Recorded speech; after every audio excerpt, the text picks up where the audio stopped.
ఇవాళ ప్రతి బలహీన వర్గాలకు, దళితులకు, గిరిజనులకు, మైనారిటీలకు షబ్బీర్ అలీ గారు ఓడిపోతే ప్రభుత్వ ప్రత్యేక సలహాదారు కింద ఓ మైనారిటీకి అవకాశం ఇచ్చినాం.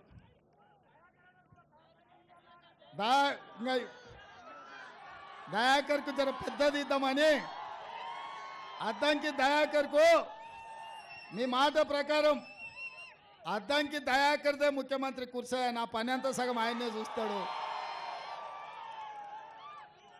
అద్దంకి దయాకర్ మీ రేవంత్ అన్న వేరు కాదు, మేమిద్దరం ఒక్కటే.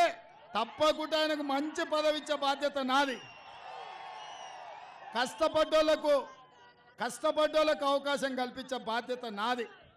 అందుకే ఇవాళ మిత్రులారా, ఇవాళ మోడీ గారు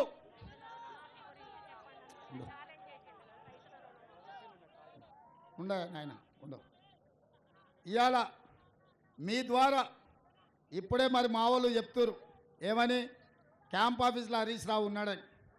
ఆయనకు ఒకటే మాట చెప్తున్నా, నేను 15 ఆగస్టు లోపల 2 లక్షల రైతు రుణమాఫీ చేస్తా అన్నాడు.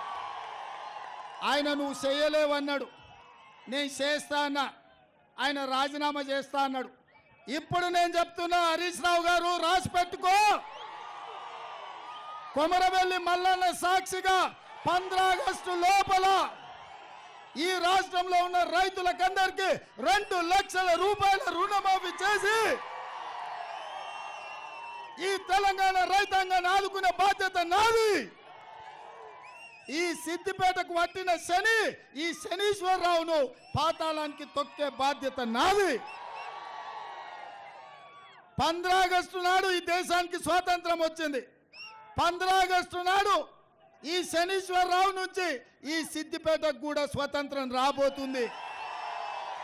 15 ఆగస్టు నాడు తెలంగాణ రైతాంగానికి రుణాల నుంచి విముక్తి కలిగి బ్యాంకుల నుంచి స్వతంత్రం రాబోతుంది. అవునా? కాస్కో Harish Rao. For more videos like this, subscribe Big TV channel.